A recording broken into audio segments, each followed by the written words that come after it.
आज का बाइबल का वचन न्यायकर्ताओं का ग्रंथ अध्याय 13 वचन 2 से 7, 24 से 25। और आज का सुसमाचार सन लूकस के अनुसार अध्याय 1 वचन 5 से 25। न्यायकर्ताओं का ग्रंथ अध्याय 13 वचन 2 से 7 और 24 और 25। सोरा में दान वंश का मनोआ नामक मनुष्य रहता था। उसकी पत्नी बांझ थी, उसके कभी संतान नहीं हुई थी। प्रभु का दूत उसे दिखाई दिया और उससे यह बोला, आप बांझ हैं, आपके कभी संतान नहीं हुई, किंतु अब आप गर्भवती होगी और पुत्र प्रसव करेगी। आप सावधान रहे, आप ना तो अंगूरी या मदिरा पिए और ना कोई अपवित्र वस्तु खाए, क्योंकि आप गर्भवती होगी और पुत्र प्रसव करेगी। बालक के सिर पर उस्तरा नहीं चलाया जाएगा, क्योंकि वह अपनी माता के गर्भ से ईश्वर को समर्पित होगा। फिलिस्तियों के हाथों से इस्राएल का उद्धार उसी से प्रारंभ होगा। वह स्त्री अपनी पति को यह बात बताते गई। उसने कहा, ईश्वर की ओर से एक पुरुष मेरे पास आया। उसका रूप स्वर्गदूत की तरह अत्यंत प्रभावशाली था। मुझे उससे यह पूछने का साहस नहीं हुआ कि आप कहाँ से आ रहे हैं, और उसने मुझे अपना नाम नहीं बताया। उसने मुझसे यह कहा, आप गर्भवती होगी और पुत्र प्रसव करेगी। आप अब से ना तो अंगूरी या मदिरा पिए और ना कोई अपवित्र वस्तु खाए। बालक अपनी माता के गर्भ से अपनी मृत्यु के दिन तक ईश्वर को समर्पित होगा। उस स्त्री ने पुत्र प्रसव किया और उसका नाम समसोन रखा। बालक बढ़ता गया और उसे प्रभु का आशीर्वाद मिलता रहा। बाद में सोरा और एस्ताओल के बीच के महने दान में प्रभु का आत्मा उसे प्रेरित करने लगा। आज का सुसमाचार सन लूकस के अनुसार अध्याय 1 वचन 5 से 25। यहूदिया के राजा हेरोद के समय अबियास के दल का जकरियस नामक एक याजक था। उसकी पत्नी हारून वंश की थी और उसका नाम एलिजाबेथ था। वे दोनों ईश्वर की दृष्टि में धार्मिक थे।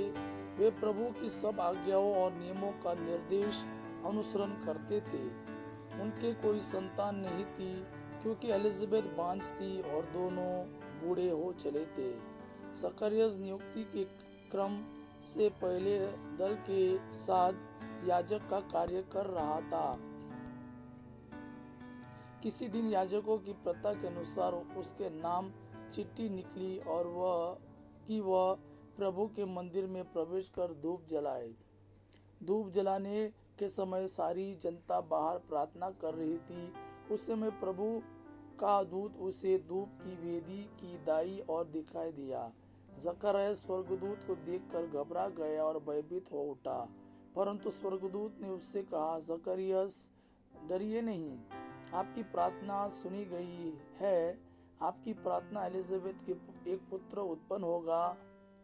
आपकी पत्नी एलिजाबेथ के एक पुत्र उत्पन्न होगा। आप उसका नाम यूहन्ना रखेंगे। आप आनंदित और उल्लसित हो उठेंगे और उसके जन्म पर बहुत से लोग आनंद मनाएंगे। वह प्रभु की दृष्टि में महान होगा। अंगूरी और मदिरा नहीं पिएगा। वह अपनी माता के गर्भ में ही पवित्र आत्मा से परिपूर्ण हो जाएगा और इस्राएल के बहुत से लोगों का मन उनके प्रभु ईश्वर की ओर अभिमुख करेगा। वह पिता और पुत्र का मेल कराने, स्वेच्छाचारियों को धर्मियों की सद्बुद्धि प्रदान करने और प्रभु के लिए एक सुयोग्य प्रजा तैयार करने के एलियास के मनोभाव और सामर्थ्य से संपन्न प्रभु का अग्रदूत बनेगा। जकरियस ने स्वर्गदूत से कहा, इस पर मैं कैसे विश्वास करूं, क्योंकि मैं तो बूढ़ा हूं और मेरी पत्नी बूढ़ी हो चली है। स्वर्गदूत ने उसे उत्तर दिया, मैं गब्रिएल हूं, ईश्वर के सामने उपस्थित रहता हूं। मैं आपसे बातें करने और आपको यह शुभ समाचार सुनाने भेजा गया हूं। देखिए, जिस दिन तक ये बातें पूरी नहीं होगी उस दिन तक आप मौन रहेंगे और बोल नहीं सकेंगे, क्योंकि आपने मेरी बातों पर जो अपने समय पर पूरी होगी विश्वास नहीं किया।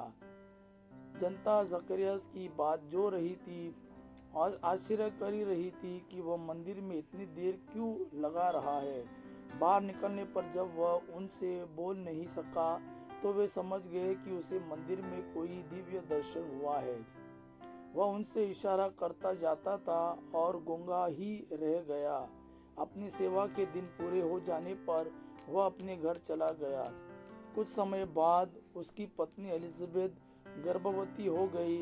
उसने 5 महीने तक अपने को यह कहते हुए छिपाए रखा, यह प्रभु का वरदान है, उसने समाज में मेरा कलंक दूर करने की कृपा की है। यह प्रभु का वाणी है। प्रभु को धन्यवाद। आपा पिता की महिमा और पुत्र यीशु का प्रेम आप पर सदा सर्वदा बना रहे। आमीन।